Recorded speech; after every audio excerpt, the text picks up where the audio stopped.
तो साथियों, ये समय है सामयिकी का। और वर्कर्स सोशलिस्ट टीवी के लिए मैं आपके साथ हूं राजेश त्यागी। आज हम चर्चा करने वाले हैं मेंशेविक सीआरओ की गद्दारी पर गद्दारी। बिहार के बाद अब बंगाल की बारी। तो साथियों, आप जानते हैं कि बंगाल में, पश्चिम बंगाल में मई 2021 में चुनाव आ रहा है और उस चुनाव को मद्देनजर रखते हुए स्टालिनवादी नेताओं ने वही राजनीति जिसे उन्होंने बिहार में लागू किया था, और बिहार में लागू करते हुए बिहार में वाम के पक्ष में उठ रही लहर को पूरी तरह से खत्म कर देने, उसे नष्ट कर देने में उन्होंने अपनी भूमिका निभाई थी। उसी भूमिका को लेकर, उसी राजनीति को लेकर वे अब बंगाल में इंटरवेंशन की, बंगाल में हस्तक्षेप की तैयारी कर रहे हैं। बंगाल के इस आने वाले चुनाव में, पश्चिम बंगाल के विधानसभा चुनाव में मई 2021 में वे उसी नीति को लागू करने की तैयारी कर रहे हैं जिस नीति को लेकर बिहार में ये सर्वनाश इन्होंने किया है, जिसके चलते बिहार में फिर से भाजपा और जदयू की सरकार आ गई है। भाजपा और जदयू की सरकार बिहार में कभी नहीं आ सकती थी। उसके खिलाफ एक लहर थी इस बार बिहार में, एक ऐसी लहर थी जिसके मूल में कोरोना संकट तो था ही, बिहार में बढ़ती हुई बेरोजगारी, बढ़ती हुई गरीबी, बढ़ती हुई महंगाई और तमाम तरह की चीज़ें उसकी जड़ में थी। और एक तरह से मोदी सरकार के खिलाफ ये लहर होने के साथ साथ पटना में बैठी हुई जो भाजपा और जदयू की साझी सरकार थी, उसके खिलाफ भी ये लहर थी। एक ऐसी लहर थी जिसमें ये सरकार टिक नहीं सकती थी, लेकिन स्टालिनवादियों ने लेफ्ट वोटों को पूरी तरह से राइट के पीछे बांधते हुए, वाम को दक्षिण के पीछे बांधते हुए इस लहर को नष्ट कर दिया, इस लहर को ख़त्म कर दिया। और जिसका सबसे बड़ा फायदा अगर किसी को हुआ तो ये भाजपा को हुआ, भाजपा और जदयू को हुआ। स्टालिनवादियों की इस घृणित नीति का सबसे बड़ा फायदा बिहार में इस लहर को नष्ट करने के बाद अब इसी नीति को ये स्टालिनवादी सीआर पश्चिम बंगाल में लागू करने की कोशिश कर रहे हैं, जिसका परिणाम ये होगा कि पश्चिम बंगाल में पूरी तरह से वाम के हाथ से बाजी जो है वो फिसल जाएगी। वाम से मेरा मतलब है कि मजदूर और किसान, उनके हक में राजनीति नहीं होगी, बल्कि फिर से दक्षिणपंथी पार्टियां जो हैं वो राजनीति पर हावी हो जाएंगी। और सबसे बड़ा खतरा इस बात का है कि जो धुर दक्षिणपंथी पार्टी है भाजपा, वो राजनीति पर हावी हो जाएगी। हालांकि स्टालिनवादियों की तीनों पार्टियां, सीपीआई, सीपीएम और सीपीआई लिबरेशन, ये दावा कर रही हैं, बार बार ये बात कह रही हैं कि बिहार में हमारा उद्देश्य जो है वो भाजपा को सत्ता से बाहर रखना है, भाजपा को किसी तरह सत्ता में ना आने देना है। लेकिन इनकी जो नीतियां हैं, जिन नीतियों को ये लागू कर रहे हैं, जिन नीतियों को इन्होंने बिहार में लागू किया, जिन नीतियों को ये बंगाल में लागू करने की फिराक में है, उसकी कोशिश में है, वो नीतियां निश्चित रूप से भाजपा को सत्ता में लाने वाली नीतियां हैं, दक्षिण पथ को सत्ता में लाने वाली नीतियां हैं। फिर से ये वाम की स्वतंत्रता को पश्चिम बंगाल में बलि चढ़ाने के लिए पहले से योजनाएं बुनने लग गए हैं। और सबसे मज़ेदार बात यह है कि वहाँ सीपीआई सीपीएम एक तरफ और सीपीआई-एमएल लिबरेशन दूसरी तरफ हो रहे हैं। इनमें आपस में भी फूट पड़ गई है। सीपीआई-एमएल लिबरेशन जो है वो टीएमसी, तृणमूल कांग्रेस की, ममता बनर्जी की तृणमूल कांग्रेस की पूंछ पकड़ रहा है, और सीपीआई सीपीएम वहाँ कांग्रेस के साथ संघात बनाने की फिराक में है। तो बंगाल में स्टालिनवादी, इनकी तीन पार्टियां जो बिहार में एक ही तरफ थी, राजद और कांग्रेस की तरफ थी, बंगाल के चुनाव में, पश्चिम बंगाल के चुनाव में दो तरफ हो जाने वाली हैं। सीपीआई और सीपीएम जो पश्चिम बंगाल में वाम मोर्चे का हिस्सा है, पश्चिम बंगाल में आपको बता दें 4 पार्टियों का वाम मोर्चा है, सीपीआई, सीपीएम, आरएसपी और फॉरवर्ड ब्लॉक। तो ये जो पार्टियां हैं, जो वाम मोर्चे की पार्टियां, अपने आप को वाम मोर्चा कहता है, ये सब मध्य मार्ग की पार्टियां हैं एक तरफ से। तो ये जो तथाकथित स्टालिनवादी वाम मोर्चे की पार्टियां हैं, ये पार्टियां कांग्रेस के साथ वहां संघात बनाने वाली हैं, कांग्रेस के साथ मिलकर मोर्चा बनाने वाली हैं। सीपीआईएमएल लिबरेशन, उसने जो राजनीति बिहार में की कि वो सीधे सीधे तेजस्वी की गोद में जाकर बैठ गए, उससे पहले वे सीपीआई सीपीएम की इस बात के लिए आलोचना किया करते थे कि सीपीआई सीपीएम जो है वो कांग्रेस की दलाली करती है, और अब लिबरेशन भी बिहार में उनकी गोद में जाकर बैठ गया। तो लिबरेशन इसी राजनीति को अब बंगाल में दोहराना चाहता है और भी ज्यादा कुटिल तरीके से दोहराना चाहता है। पश्चिम बंगाल में एक तरफ तो वो सीपीआई सीपीएम का जो वोटर बेस है उसमें सेंध लगाना चाहता है, कोई उद्देश्य भाजपा को बाहर रखने का नहीं है। उद्देश्य क्या है?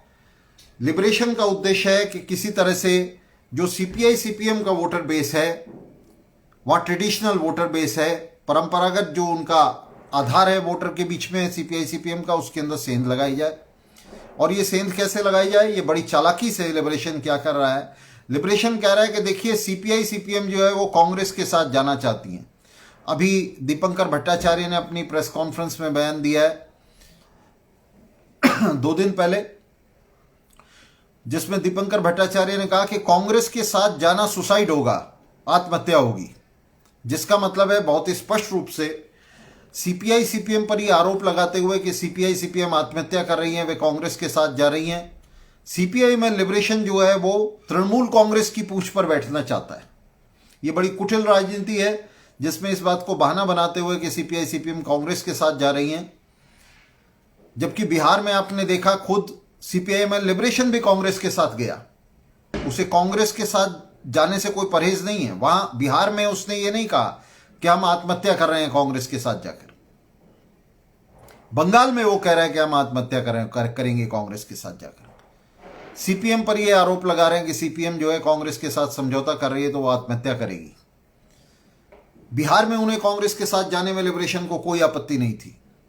बिहार में वो कांग्रेस के साथ गए और बहुत बड़ा उन्होंने सेटबैक वाम को लगाया, मजदूर किसानों को लगाया, उनके उद्देश्य को लगाया, उनके ध्येय को लगाया। तो ये घात करने के बाद, ये संघात बनाने के बाद बूर्जुआ पार्टियों के साथ और मजदूर वर्ग के साथ घात करने के बाद अब बंगाल में वो कह रहे हैं, बंगाल में लिबरेशन, देखिए कितनी हास्यास्पद बात है, बंगाल में लिबरेशन कह रहा है कि कांग्रेस के साथ जाने का मतलब होगा आत्महत्या। और ये इसलिए कह रहा है आत्महत्या कि सीपीआई सीपीएम का जो वोटर बेस है उसमें लिबरेशन के नेता जो है वो सेंध लगाना चाहते हैं। बंगाल में वो सीपीआई सीपीएम से अलग और उनके उलट पोजीशन लेना चाहते हैं। क्या पोजीशन है? पोजीशन लिबरेशन की वहां ये नहीं है कि मजदूर वर्ग और मेहनत कश जनता को अलग से वाम ध्रुव पर इकट्ठा किया जाए, संगठित किया जाए। इसके ठीक विपरीत पोजीशन यह है कि उसे टीएमसी की पूंछ से बांध दिया जाए। तो स्टालिनवादियों की नीति अब आने वाले पश्चिम बंगाल के चुनाव में मई 2021 में यह है कि जहां सीपीआई सीपीएम मजदूर किसानों को, मजदूरों मेहनत कशों को कांग्रेस की पूंछ से बांधना चाहती हैं, वहीं लिबरेशन सीपीआई सीपीएम के विरोध के बहाने अपने अनुयायियों को, युवाओं को, छात्रों को, मजदूरों को, मेहनत कशों को टीएमसी की, तृणमूल कांग्रेस की, ममता बनर्जी की पूंछ से बांधना चाहती है।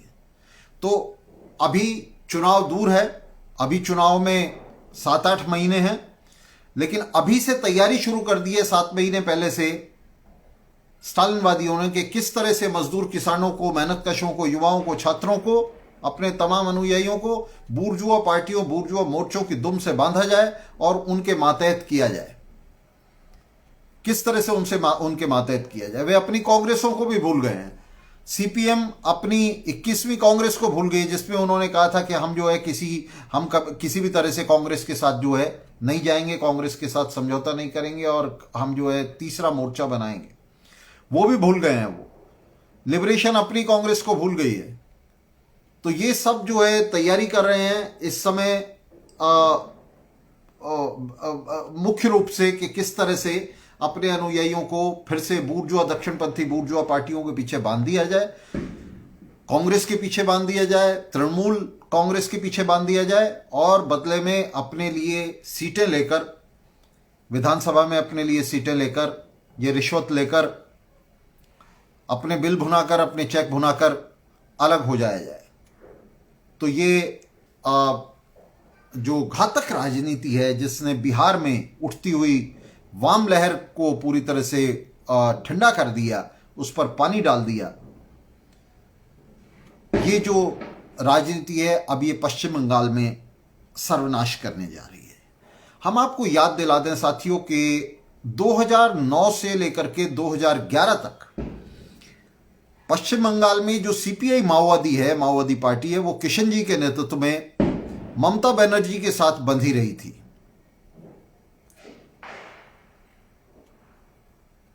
और ममता बनर्जी के साथ बंधी रहकर ये वहां वाम मोर्चे का विरोध कर रही थी, सीपीआई माओइस्ट। और 2011 में ममता बनर्जी वहां सत्ता में आई पश्चिम बंगाल में, तो उसमें बहुत बड़ा हाथ, वहां वाम मोर्चे की सरकार गिरी और स्टालिनवादी वाम मोर्चे की सरकार गिरी और ममता बनर्जी सत्ता में आई। तो ममता बनर्जी के सत्ता में आने के लिए बहुत बड़ा हाथ जो है वो माओवादी पार्टी का था। मैं पूरा श्रेय उनको नहीं दे रहा हूं, बहुत बड़ा श्रेय खुद स्टालिनवादी वाम मोर्चे को था। नंदीग्राम और सिंगूर में गोलियां चलाकर गरीबों मेहनतकशों पर स्टालिनवादी वाम मोर्चे ने दिखा दिया था कि वो किस तरह से टाटा का और बड़े मल्टीनेशनल्स का प्रतिनिधि है। स्टालिनवादी उनके एजेंट हैं और उनका मजदूर मेहनतकश जनता से कुछ लेना देना नहीं है। तो उनके अपने भी जो कुकर्म और अपराध थे उसकी वजह से सरकार गिरी, लेकिन इसके अंदर बड़ा हाथ सीपीआई माओवादी का था, क्योंकि सीपीआई माओवादी 2009 से लेकर 2011 तक जंगल महल में पूरी तरह से ममता बनर्जी के पक्ष में जो है वहां खड़ी हुई थी, ममता बनर्जी के साथ वो काम कर रही थी। आपको याद होगा कि किस तरह से छत्रधर महतो जो इनका नेता था वहां जंगल महल के अंदर माओवादियों का, वो ममता बनर्जी के साथ स्टेज शेयर किया करता था, उसकी चुनाव रैलियों के अंदर वो गया था।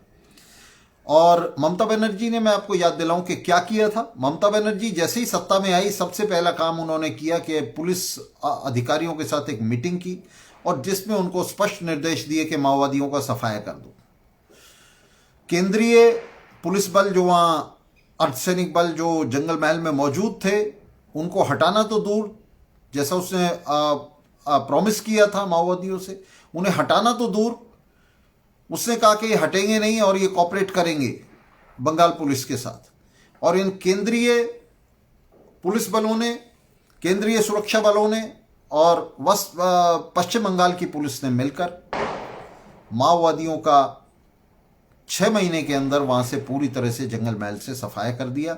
उनका जो शीर्ष नेता किशन जी, जो ममता बनर्जी के तलवे चाट रहा था, उसे मार दिया। और उनका जो 2 नंबर का नेता था चक्रधर महतो, जो खुला नेता था, उसे उठाकर जेल में डाल दिया। वहां बड़े पैमाने पर माओवादियों का सफाया कर दिया, या तो उन्हें गोलियां मार दी गई, नहीं तो उन्हें जेल में डाल दिया गया। ये माओवादी वही थे जो अभी 6 महीने पहले तक और 2 साल से ममता बनर्जी के तलवे सहला रहे थे, उसकी राजनीति को सफल बना रहे थे, जो उसे सत्ता में लाए थे। लेकिन सीपीआई में लिबरेशन ने लगता है इससे कोई सबक नहीं सीखा। वे थोड़ी सी सीटों के लालच में बंगाल में अपना वोटर बेस तलाशने के लिए, सीपीआई सीपीएम को किनारे लगाने के लिए, उनके वोटर बेस में सेंध लगाने के लिए फिर से ममता बनर्जी के साथ जो है वो कॉम्प्रोमाइज कर रहे हैं। ममता बनर्जी के साथ वो वहां मोर्चा बनाने की फिराक में है, चुनावी मोर्चा बनाने की फिराक में है। तो दोस्तों, सबसे पहली बात यह है कि ये चाहे कांग्रेस हो या ममता बनर्जी की टीएमसी हो, सोनिया गांधी की आईएनसी इंडियन नेशनल कांग्रेस हो या ममता बनर्जी की टीएमसी तृणमूल कांग्रेस हो, ये दोनों आपस में गर्भनाल से बंधी हुई हैं। ये जो टीएमसी है ये आईएनसी के पेट से निकली है। और मैं आपको याद दिला दूं कि ममता बनर्जी यूथ कांग्रेस की गुंडा वाहिनी की नेता थी और संजय गांधी के वक्त में आपको याद है किस तरह से इस गुंडा वाहिनी ने आतंक मचाया था। और ममता बनर्जी तो उससे भी पहले, ये जो यूथ कांग्रेस है, मैं आपको याद दिलाऊं कि इसने पश्चिम बंगाल में नक्सलबाड़ी के दमन में और कम्युनिस्ट काडरों पर आतंक का राज कायम करने में, उनकी हत्याएं करने में, उनके खिलाफ जो है हर तरह के अपराध करने में, उनके साथ सामूहिक बलात्कार तक करने में यूथ कांग्रेस ने एक बड़ी भूमिका पश्चिम बंगाल में अदा की थी। आपको याद होगा कि नक्सलबाड़ी के समय में कांग्रेसी नेता सिद्धार्थ शंकर रे वहाँ जो है सर्वे सर्वा होता था, उसने पश्चिम बंगाल के अंदर जो दमन चक्र चलाया था उसमें खास तौर से यूथ कांग्रेस को इस्तेमाल किया था। ममता बनर्जी जैसे लोग जो कम्युनिस्टों के खिलाफ पूरी तरह से इस अभियान में शामिल रहे और ये पूरी उनका जो संगठन यूथ कांग्रेस है ये इसके अंदर शामिल रहा। उसके बाद ममता बनर्जी का एक पूरा इतिहास रहा है जनसंघर्षों के दमन का, खासतौर से जो वाम कम्युनिस्ट काडर हैं उनकी हत्याओं, उनको जेल में डालने का, उनके खिलाफ झूठे मुकदमे कायम करने का। तो ये जो ममता बनर्जी का अपना इतिहास है, इसके साथ साथ कांग्रेस का अपना इतिहास है। कांग्रेस का इतिहास है कम्युनिस्टों के ऊपर जो है हमला करने का, मजदूर आंदोलनों को, मेहनतकशों के आंदोलनों को दबाने का।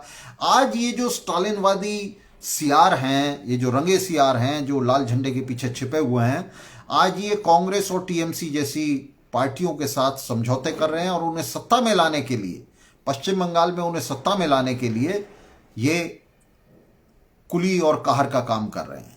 उनकी पालकी ढो रहे हैं, उनकी खड़ा उठा रहे हैं, उनकी खड़ा उठाने के लिए तैयार हैं, उनकी दरियां झाड़ने, उनके लिए पोस्टर चिपकाने के लिए तैयार है।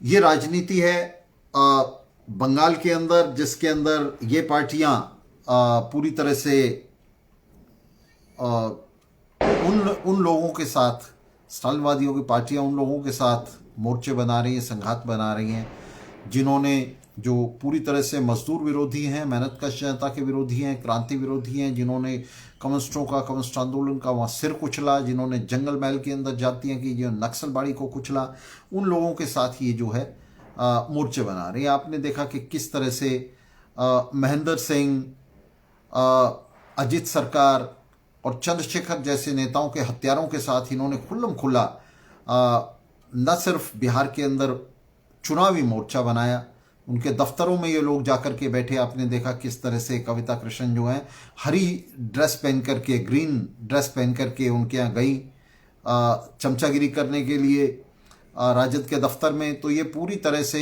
ये लोग जो हैं दक्षिणमय हो गए। पूरी तरह से इन्होंने जो दक्षिणपंथी राजद और कांग्रेस जैसी पार्टियां हैं बिहार के अंदर, तो इन्होंने अपनी स्थिति जो है उनके चाकरों के तौर पर वह नियत कर ली। और अब देखिए बिहार के अंदर 243 सीट हैं बिहार विधानसभा में। इनकी स्थिति देखिए, ये लोग कहाँ पहुँच गए हैं।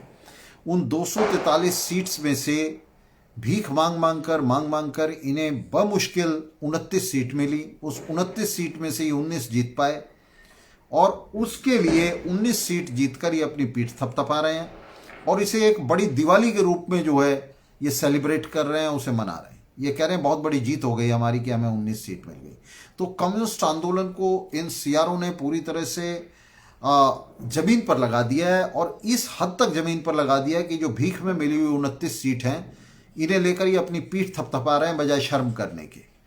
19 सीट जीतकर बिहार जैसी जगह पर जो क्रांति का एक तरह से किला हुआ करता था, तो वहां 19 सीट जीतकर ये अपनी पीठ थपथपा रहे हैं। ये कह रहे हैं कि हमने जो है विजय हासिल कर ली।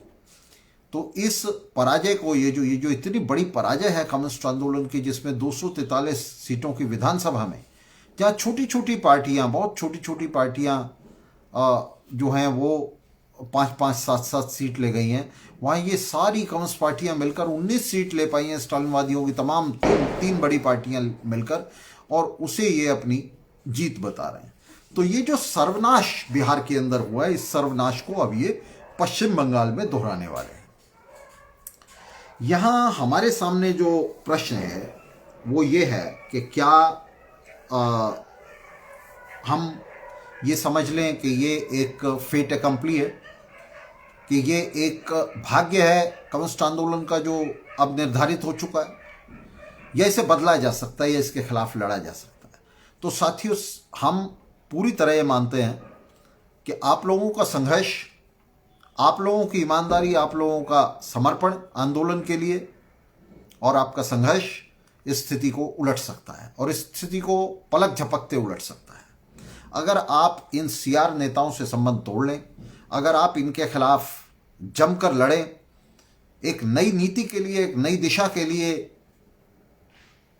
पश्चिम बंगाल में लड़ें, बिहार में तो लड़कर हम इस नीति को नहीं उलट पाए, लेकिन हमारे पास 6-7 महीने हैं पश्चिम बंगाल के चुनाव के लिए, जहां हम इन सीआरों को पूरी तरह से किनारे लगा सकते हैं, इनके काडर को हम जीत सकते हैं।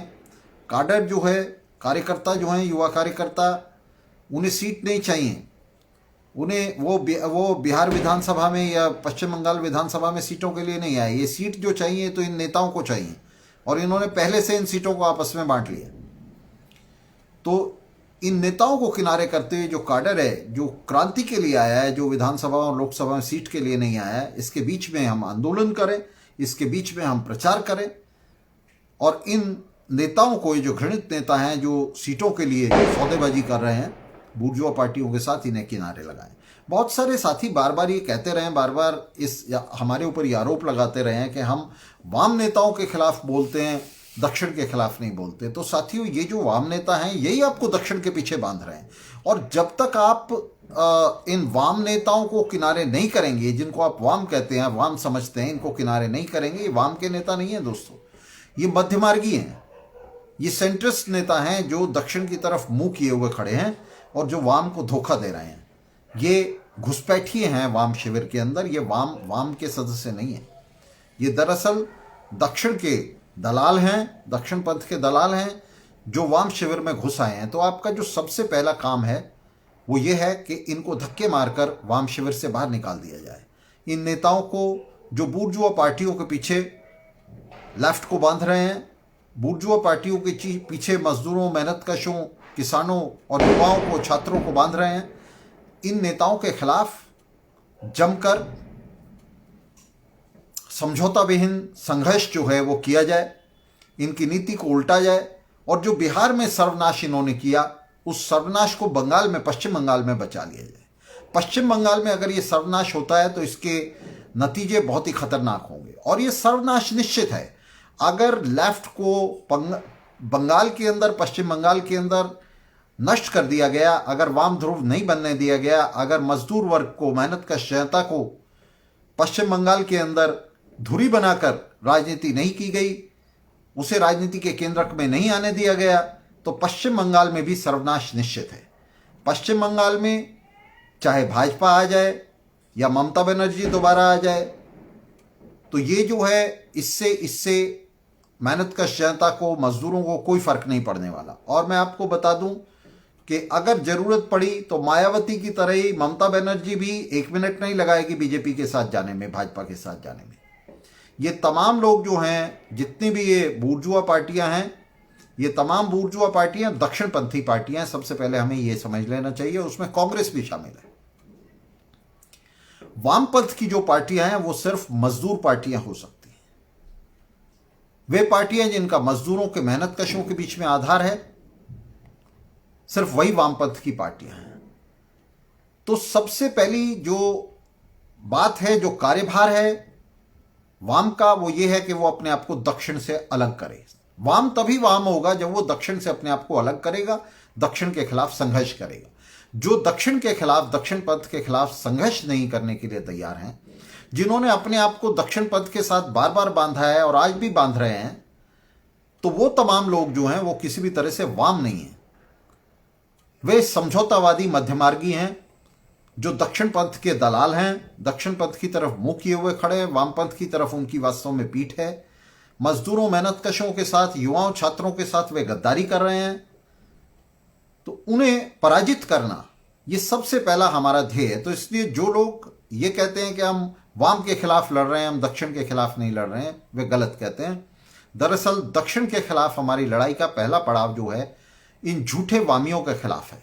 जब तक हम इन्हें खदेड़कर, वाम शिविर से इन्हें खदेड़कर वाम शिविर पर कब्जा नहीं करते, उस पर नियंत्रण नहीं करते, जब तक वाम शिविर पर क्रांतिकारी ताकतों का नियंत्रण नहीं होता, तब तक दक्षिण से लड़ाई का प्रश्न ही पैदा नहीं होता।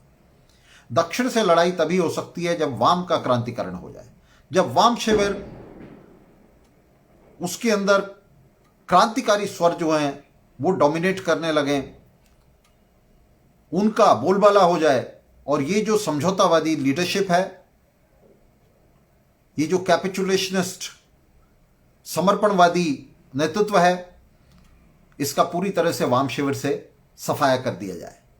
ये काम आपके हाथ में, और आपका सर्वोपरि कार्यभार इस समय यह है कि ये जो लीडरशिप है जिसने बिहार में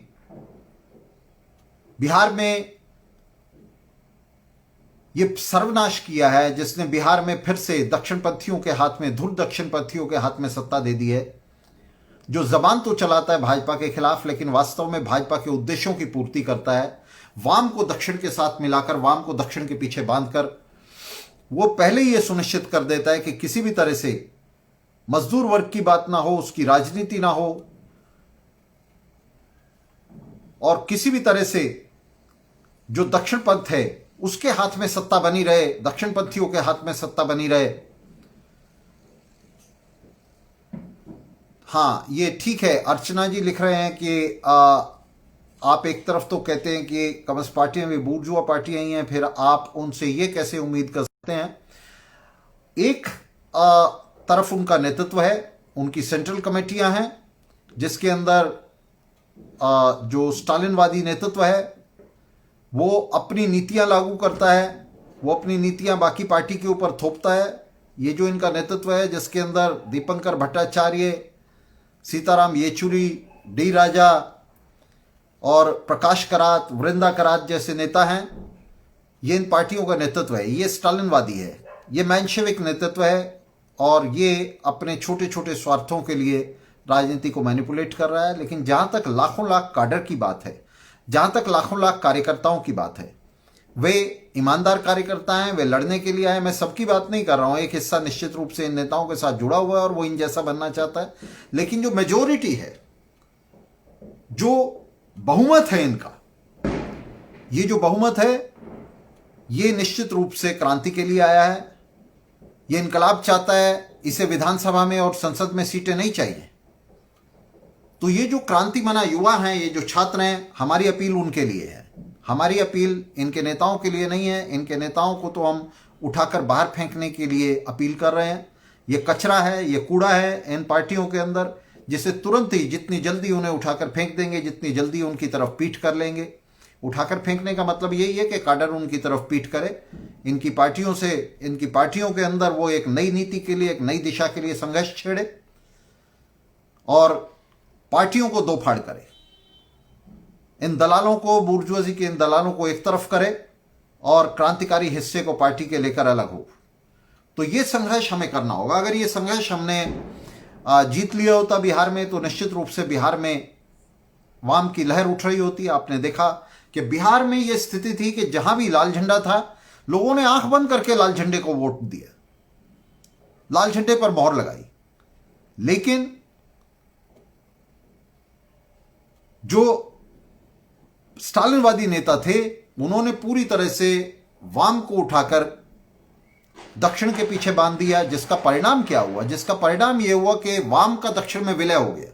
आज किसी भी सीट पर, पूरे बिहार में या बिहार में किसी भी सीट पर या किसी इलाके में, अगर हम ये जानना चाहें कि मजदूर वर्ग के लिए, मेहनतकश जनता के लिए कितनी वोट आई, कितनी वाम को वोट मिली, कम्युनिस्टों को कितनी वोट मिली, तो आप नहीं जान सकते। क्योंकि ये वोट जो है ये डिसॉल्व कर दी गई हैं, घोल दी गई हैं कांग्रेस और राजद की वोट्स के साथ। तो दक्षिण को वाम के साथ मिलाकर के वर्ग संघर्ष को रोक दिया गया। चुनाव को वर्ग संघर्ष के अखाड़े में बदलने के बजाय उसे वर्ग समन्वयवाद के अखाड़े में बदल दिया गया। एक ऐसा माहौल तैयार कर दिया गया जिसमें मजदूरों, किसानों को, छात्रों को, युवाओं को यह समझ आना बंद हो गया कि कौन दोस्त है और कौन दुश्मन है। जिन लोगों ने कम्युनिस्टों का कत्लेआम किया, जिन्होंने कम्युनिस्ट नेताओं का, कम्युनिस्ट काडरों का कत्लेआम किया, जिन्होंने मजदूरों, मेहनतकशों के आंदोलनों का दमन किया अपनी सत्ता के रहते, उन्हीं के साथ स्टेज शेयर कर रहे हैं नेता। और आपने देखा किस तरह से अभी जो प्रेस कॉन्फ्रेंस हुई महागठबंधन की राजद के दफ्तर में पटना में, उसमें कविता कृष्णन हरी ड्रेस पहन करके, हरा कुर्ता पजामा पहन करके वहां जो है जाकर के बैठे। उनकी ये हिम्मत नहीं हुई कि वो अपने हाथ में या अपने सामने एक लाल झंडा भी लगा लेते। तो पूरी तरह से ये पार्टियां दक्षिणपंथी बुर्जुआ पार्टियों की दलाल बन चुकी हैं। इन्होंने कलंकित किया कार्ल मार्क्स के और लेनिन के नाम को, इन्होंने कलंकित किया अक्टूबर क्रांति के झंडे को, उसके सबकों को, उसके लेसन्स को।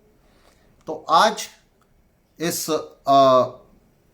सामिकी के इस शो में हम फिर से वही अपील दोहरा रहे हैं कम्युनिस्ट काडरों से कि साथियों, अगर हम वास्तव में भाजपा को रोकना चाहते हैं, हम फांसीवाद को रोकना चाहते हैं, और हमने बार बार कहा है कि फांसीवाद जो और कुछ नहीं है, ये पूंजीवाद की काली छाया है, उसका काग डरावा है।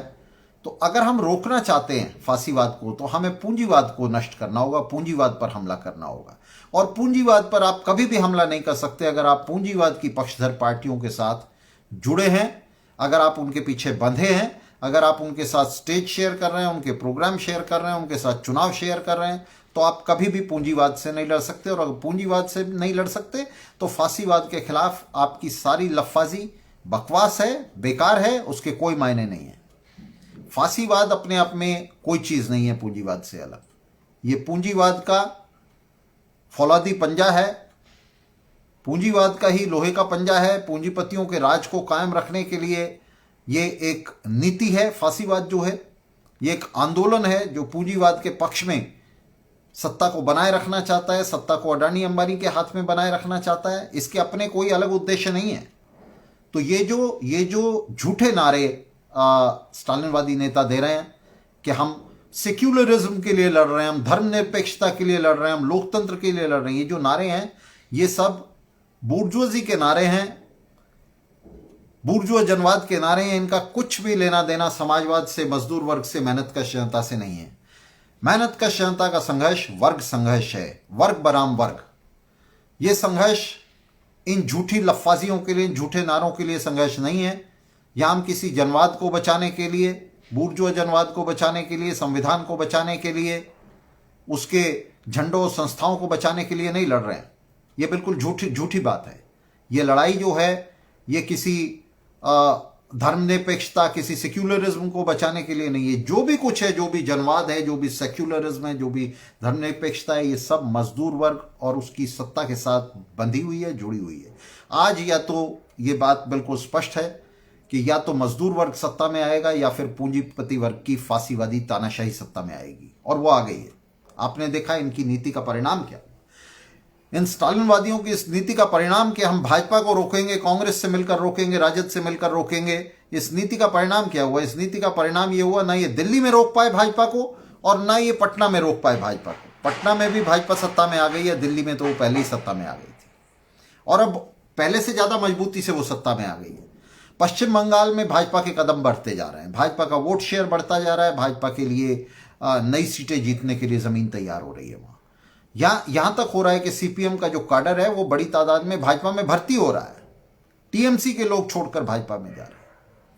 तो ये एक माहौल बन रहा है। ये माहौल इसलिए बन रहा है कि ये किसी भी तरह से राजनीति को पूंजीवाद विरोधी राजनीति नहीं बनने दे रहे हैं। उस पूंजीवाद विरोधी राजनीति में मजदूर वर्ग को केंद्रक में नहीं आने दे रहे हैं, उसको केंद्रीय भूमिका में नहीं आने दे रहे हैं मजदूर वर्ग को। ये जो फर्जीवाड़ा है, ये जो कांग्रेसी नारों का फर्जीवाड़ा है कि संविधान बचाना है, जनवाद बचाना है, धर्मनिरपेक्षता को बचाना है, तो ये जो फर्जी नारे हैं इनके इर्द गिर्द जो है एक किस्म का जो बुर्जुआ जनवादी जिसके लिए आज कोई जगह नहीं बची है, तो उस आंदोलन को रीजनरेट करने की कोशिश की जा रही है, उसे पुनर्जीवित करने की कोशिश की जा रही है। मजदूर वर्ग को धुरी बनाकर, मजदूर वर्ग को केंद्र में रखकर जिस समाजवादी संघर्ष की, जिस वर्ग संघर्ष की कल्पना की जानी चाहिए, जिसकी शुरुआत की जानी चाहिए, तो शुरुआत करना तो दूर है, उसका ध्वंस किया जा रहा है। बिहार में जानबूझकर इन पार्टियों ने वाम वोट को राजद और कांग्रेस की झोली में डालकर, उनके पीछे बांधकर और भीख में अपने लिए 29 सीट लेकर जिस तरह से सर्वनाश किया आंदोलन का, बिहार के अंदर उठती हुई ज्वालाओं पर, उठती हुई लपटों पर पानी डाल दिया।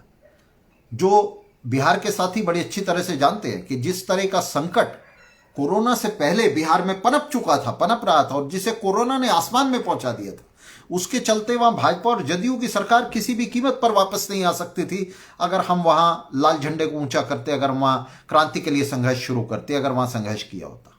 और बिहार में क्या, बंगाल में इन लोगों ने क्या संघर्ष किया। बंगाल में ये इतनी बड़ी पार्टी है जहां इनकी लाखों में मेंबरशिप है बंगाल के अंदर। पश्चिम बंगाल में पिछले 5 सालों में क्या संघर्ष किया इन्होंने भाजपा के खिलाफ, टीएमसी के खिलाफ।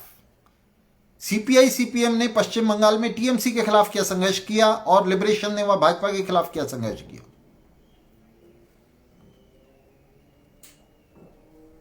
तो फांसीवाद के खिलाफ संघर्ष को जो है ये सड़क पर नहीं करना चाहते, ये सड़क पर फांसीवाद से नहीं लड़ना चाहते, सड़क पर पूंजीवाद से नहीं लड़ना। जिन्हें ये संघर्ष का भी याद आता है चुनाव के समय। चुनाव से ठीक पहले इन्हें संघर्ष याद आता है और इस संघर्ष की बात करते हुए फिर ये दूसरी बात कहना शुरू करते हैं। ये कहते हैं कि भाई देखिए, वाम तो इतना ताकतवर नहीं है, मजदूर वर्ग तो इतना ताकतवर नहीं है कि अपनी स्वतंत्र राजनीति कर सके, तो इसलिए हमें जो है पूंजीवादी पार्टियों की दुम पकड़नी है।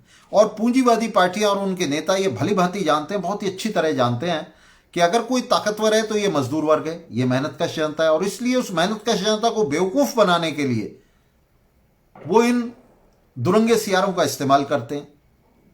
ये जो लाल झंडे के पीछे छिपे हुए जो गीदड़ हैं, इनका इस्तेमाल करते हैं। वो इनको अपने मोर्चों में शामिल कर लेते हैं, अपनी रैलियों में लाल झंडे झुलवाते हैं इनसे, और अपने लिए एक डेमोक्रेटिक फेस जो है वो बना लेते हैं, एक नकाब ओढ़ लेते हैं कि हम जो है जनपक्षी हैं। और ये जो नेता हैं, इनकी भूमिका इन मोर्चों में, इन चुनावों में सिर्फ एक ही रह जाती है कि बुर्जुआ पार्टियों और मोर्चों को एक जनपक्षीय नकाब पहनाना, जैसा बिहार में इन्होंने किया। बिहार में लगातार इनके राजनीतिक प्रचार का सिर्फ एक ही उद्देश्य था कि किसी भी तरीके से तेजस्वी का महिमा मंडन किया जाए, तेजस्वी को एक जनवादी नेता के तौर पर, एक युवा नेता के तौर पर, एक ऐसे नेता के तौर पर जिसमें झूठी आशाएं, झूठी आकांक्षाएं लोगों की जो है वो पैदा की जा सकती हैं, एक ऐसे नेता के तौर पर उसे, एक ऐसे राजनीतिक नेता के तौर पर उसे प्रस्तुत किया जाए, और उसमें बहुत हद तक ये कामयाब भी हुए। इस समय राजद को जो कामयाबी मिली है बिहार में, उसके पीछे बहुत बड़ा हाथ इन फर्जी वामियों का है। पूरे बिहार में जो 10 लाख वोट था वाम का, वो इन्होंने राजद की झोली में डाल दिया। और ये राजद कौन है? ये राजद वही है जिसने इतने लंबे समय वहाँ दलितों को, पिछड़ों को, गरीबों को वहाँ धोखा दिया, उनके साथ ठगी की, उनके आंदोलनों को कुचला, उन्हें जो का त्यों जो है बिहार के अंदर बनाए रखा। तो ये वो राजद है, और ये वही कांग्रेस है। उससे राजद से पहले वहाँ कांग्रेस का शासन था। ये वही कांग्रेस है जिसने इतने लंबे समय बिहार को गरीबी में, अशिक्षा में, बीमारी में धकेले रखा। उन लोगों के साथ इन्होंने मिलकर मोर्चा बनाया और गरीब जनता को, मेहनतकश जनता को वहाँ धोखा दिया, और उनके लिए समझना असंभव कर दिया। ये समझना असंभव कर दिया उनके लिए कि यहाँ कौन दोस्त है और कौन दुश्मन है। वर्कर्स सोशलिस्ट पार्टी जो इस बात के लिए दबाव डाल रही थी कि वहाँ एक स्वतंत्र नीति का अनुसरण किया जाए, मजदूर वर्ग को केंद्रक बनाकर मेहनतकश जनता को वाम ध्रुव पर लामबंद किया जाए स्वतंत्र रूप से, उसे इन लोगों ने भाजपा का एजेंट बताना शुरू किया। यानी कि जो भी बुर्जुआ दक्षिणपंथ का विरोध करेगा वो भाजपा का एजेंट हो जाएगा। तो इनके लिए, दरअसल इनके लिए सारी राजनीति भाजपा और गैर भाजपा के बीच में बटी हुई है। इन्होंने एक ऐसा माहौल तैयार कर दिया है अमेरिका की तरह, जिसमें पूंजीवाद जो है वो अपने आप को पूरी तरह स्थिर कर ले कि अगर आप डेमोक्रेट्स का विरोध करते हैं तो इसका मतलब आप रिपब्लिकन्स के साथ हैं। तो एक राजनीति का, एक झूठी राजनीति का एक ऐसा फर्जीवाड़ा खड़ा कर दिया इन्होंने कि अगर आप राजद और कांग्रेस का विरोध करते हैं तो स्टालिनवादी जो है वो कूद पड़ते हैं, वो कहते हैं आप भाजपा के साथ हैं। वो ये सोच ही नहीं सकते कि Bhajpa, Congress, Rajad, TMC, SP, BSP, इनसे अलग मजदूर वर्ग की कोई वर्गीय राजनीति हो सकती है, कोई चुनौती, कोई चैलेंज जो है वो एक स्वतंत्र राजनीति की तरफ से आ सकता है। इस बात को इन्होंने अपनी कल्पना से बाहर कर दिया, और इसी वजह से आज ये इस तरह के भिखारी बन गए हैं कि बिहार के अंदर 29 सीटें भीख में लेकर ये जो है अपनी पीठ थपथपा रहे थे, और अब इसी नीति को ये पश्चिम बंगाल में लागू करना चाह रहे हैं। अभी आप देखिए लिबरेशन का 1 पॉइंट प्रोग्राम क्या है। 1 पॉइंट प्रोग्राम ये है कि अगर लिबरेशन को वहां 10 सीट भी मिलती हैं तो वो खुश हो जाएगा। वो सीपीआई सीपीएम के इस गढ़ में, इस दुर्ग में, उसके वोट बेस में सेंध लगाना चाहता है। वो अपनी शुरुआत करना चाहता है पश्चिम बंगाल के अंदर कि, और उसके लिए चाहे उसको टीएमसी की पूछ पकड़नी पड़े या किसी की भी पूछ पकड़नी पड़े, वो तैयार है। सीपीआई सीपीएम अपनी 21वीं कांग्रेस के दस्तावेजों को भी एक तरफ रखते हुए, सीपीएम पूरी तरह से उसे धता बताते हुए कांग्रेस के साथ जाने के लिए तैयार है। 32 साल बंगाल के ऊपर, पश्चिम बंगाल के ऊपर राज करने वालों की आज स्थिति यह है कि उन्हें कांग्रेस का मुंह जोना पड़ रहा है।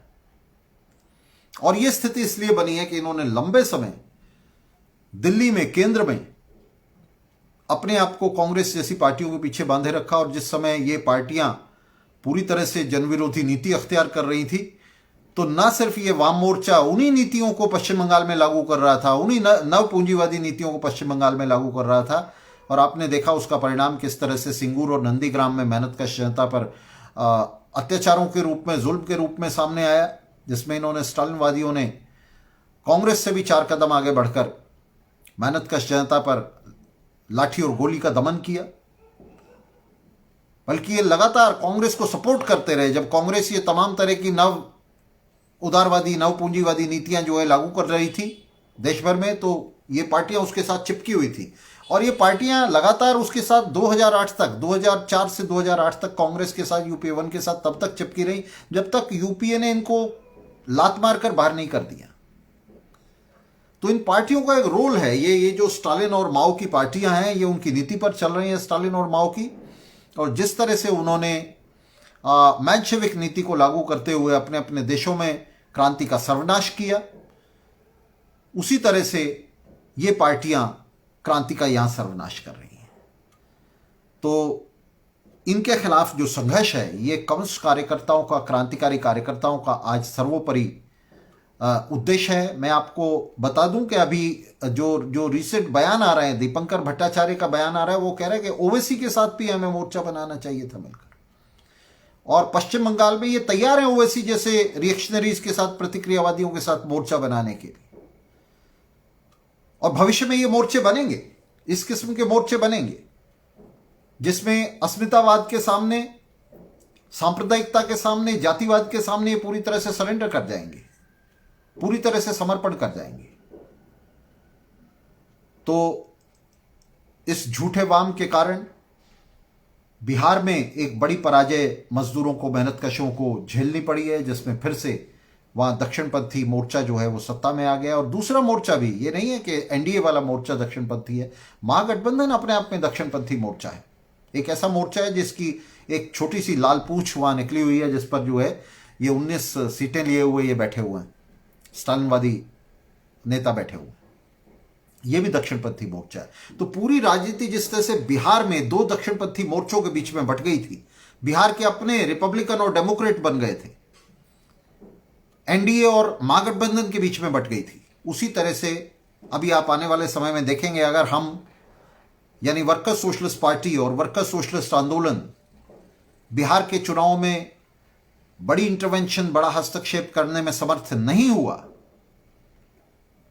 अगर हम कम्युनिस्ट कार्यकर्ताओं को मोबिलाइज नहीं कर पाए, तो पश्चिम बंगाल में भी राजनीति इसी तरह से 2 दक्षिणपंथी, बूर्जुआ दक्षिणपंथी ध्रुवों के बीच में बट जाएगी, जिसमें तमाम तरह के ये जो जोकर हैं, ये उनका नेतृत्व कर रहे होंगे उन दक्षिणपंथी मोर्चों का, और एक या दूसरा दक्षिणपंथी मोर्चा जो है वो सत्ता में आ जाएगा, और अडानी अंबानी की जो तानाशाही है वो जो की त्यों कायम रह जाएगी।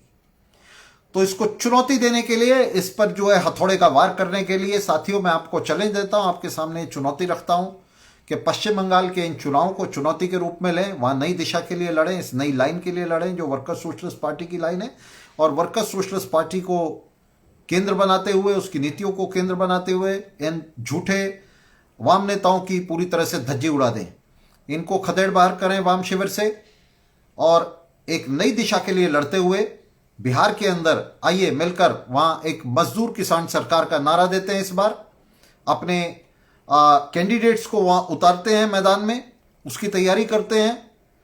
और मैं ये कोई बड़ा लक्ष्य नहीं रख रहा हूं, कोई असंभव लक्ष्य नहीं रख रहा हूं आप साथियों के सामने।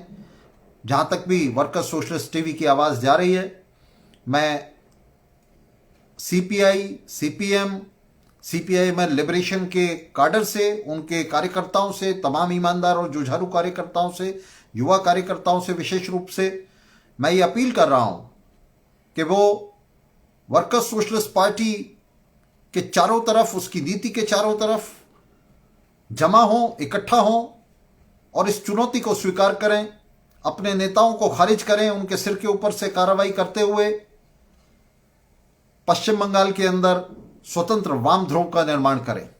वर्कर्स सोशलिस्ट पार्टी के उम्मीदवारों को पश्चिम बंगाल के अंदर आपके सहयोग से खड़ा किया जा सकता है और उन्हें स्वतंत्र उम्मीदवारों के रूप में हम वहां उतार सकते हैं पश्चिम बंगाल के अंदर, जहां वे एक तरफ कांग्रेस, टीएमसी, बीजेपी को चुनौती दें, वहीं साथ ही दूसरी तरफ इन स्टालिनवादी नेताओं को भी चुनौती दें।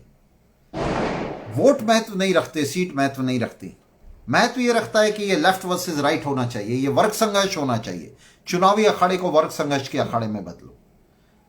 अगर हमारे कैंडिडेट्स वहां 100 वोट भी ले पाते हैं, 1000 वोट भी ले पाते हैं, 10 हजार वोट भी ले पाते हैं तो बहुत है।